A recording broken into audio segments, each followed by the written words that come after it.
ሰላም ብያለሁኝ። እንግዲህ ጽናት ተከታታይ ድራማ ክፍል 46 ዛሬ አይተናል ማለት ነው። እንግዲህ ጽናት ያው ብዙ ነገሮች አሳልፋ አሁን ደስ በሚል ከኪራ ጋር ፍቅር እያሳለፉ ባሉበት ሰዓት እንግዲህ ፋዘሯ ከክፍለ ሀገር አዲስ አበባ መጥቷል ማለት ነው። ምክንያቱም በባለፈው ስታወረው በጣም እንደተከፋችና በጣም እንደከበዳት ነገሮቹ ሁሉ ግራ እንደተጋባት የተረዳ አባቷ ለማየት እንግዲህ ወዳለችበት መጥተዋል ማለት ነው። በመንጣቱ ግን ያው ጽናት እጅግ በጣም ቅር ብሏታል። ምክንያቱም ሲመጡ መንገድም ጠፍቶባቸው ስለነበር እንዲሁም ደግሞ ስልካቸውንም ተዘርፈው ስለነበር ሁኔታዎቹ ተሎ ለማግኘት አልቻሉም። ግን ሆኖም ግን በመጨረሻም ተገናኝተዋል። አባቴ ለምንድን ነው እኔን ሳትነግረኝ የመጣህ? ለምን ቀድመህ አልነገርከኝም ነበር? በማለት እንግዲህ ጠይቃለች። እሳቸውም እንግዲህ ስለምትጨናነቂብኝ ነው እኔማ የመጣሁት እዚሁ ስመጣ እደውልሻለሁ ብዬ ነበር፣ ያው ስልኬ ስለተሰረቀ ነው በማለት መልሰውላታል። እናም እንግዲህ ያው ጽናት እንግዲህ ከዚህ ቤት ከነኪራ ቤት ያለችው እነኪራ ጋር ተቀምጣ ወይንም ደግሞ ከነሱ ጋር አብራ ሆና ትምህርቷን በስነ ስርዓት እየተማረች እንደሆነ ነው የሚያውቁት። አባት ያው ትምህርት ቤት ለምን አትሄጂም? ረፈደብሽ ሂጂ እንጂ በማለት እንግዲህ ከዚህ በፊትም ፋዘሯ በመጣ ሰዓት ትምህርት ቤት ነኝ በማለት ለሳቸውን ላለማዋሸት ያው የዋሸችውን እንዳያቅባት በማድረግ እንግዲህ ዩኒፎርም እየለበሰች እና የትምህርት ቤት ሰዓት እስከሚደርስ ድረስ ውጭ ቆይታ እንደምትመለስ ሁላችንም አውቀናል ማለት ነው። ዛሬም እንግዲህ አሁን ላይም እንደዚያ ነው እያደረገች ያለችው ማለት ነው። ፋዘሯ ያው ምንም እንትን ሳይል ሄዳ ትምህርት ቤት በመመለስ ደረጃ ላይ ነው ያለችው ማለት ነው።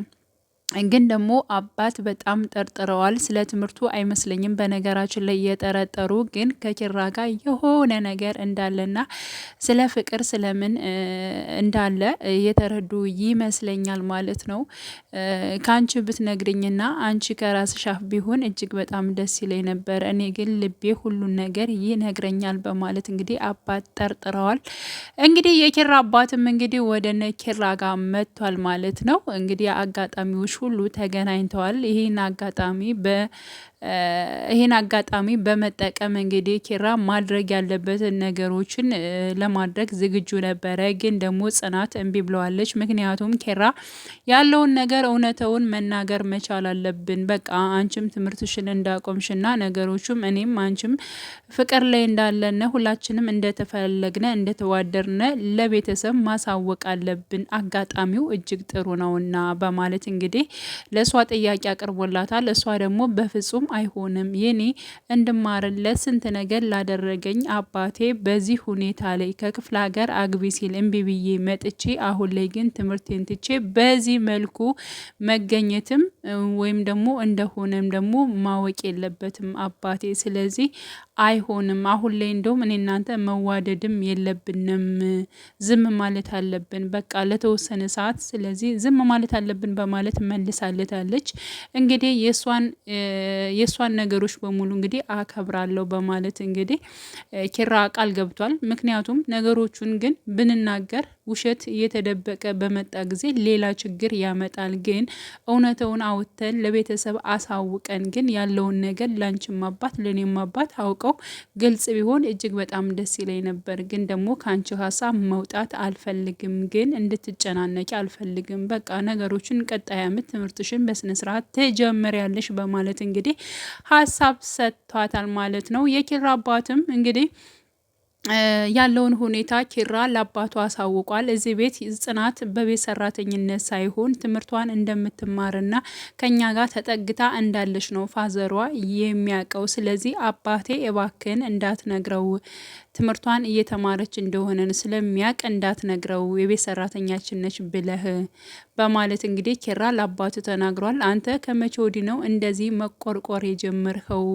በማለት እንግዲህ የኪራ ፈገግታን በባለፈው ትንሽ ተረብሾ እንደነበር ሁላችንም እናውቃለን። አሁን ደግሞ ኪራ በጣም ፈገግ ብሎ ደስ በሚል ሁኔታ ላይ ነው ያለው። አባቱም ልጁ እንደዚህ በመሆኑ ደስተኛ ሆኗል ማለት ነው። እና ምን አዲስ ነገር አለ? የተፈጠረ ነገር አለ እንዴ ኪራ? በማለት እንግዲህ ልጁን ጠይቆታል። ኪራ ኪራ ደግሞ አረ ምንም ነገር የለም ያው ሰው በመሆን በጣም ብዙ ፈተናዎችን ስላለፈች ለዛ ነው ታሳዝነኛለች በማለት እንግዲህ ኪራ ለአባቱ መልስ ሰጥቷል። እንግዲህ ቀጣይ ምን ይፈጠራል የሚለውን እንግዲህ አብረን የምናይ ይሆናል በቀጣይ ፓርት 47 ላይ ማለት ነው። ምክንያቱም የኪራ አባትም ቆይቶ ማወቁ አይቀርም፣ እንዲሁም ደግሞ የጽናት አባትም ውስጥ ይነግሮኛል የሆነ ነገር እንዳለ አቃለውኝ በማለት እንግዲህ ለራሳቸው ሲያወሩ አይተናል ማለት ነው። እና ይህ ነገር ግልጽ ሆኖ ኪራስ አባቱ ይፈቅድለታል፣ ጽናትስ አባቷ ይፈቅድላታል የሚለውን ነገር አብረን በጉጉት ሁላችንም የምንጠብቅ ይሆናል ማለት ነው። ውድ የቻናሌ ተከታታዮች ሳብስክራይብ ስለምታደርጉኝ እጅግ በጣም አመሰግናለሁ። እንዲሁም አዲስ ተመልካቾች ደግሞ የደውል ምልክቱን በመጫን ቤተሰብ ይሁኑ ለማለት እወዳለሁ። በያላችሁበት ሰላማችሁ ይብዛልኝ። መልካም ጊዜ ተመኘውላችሁ።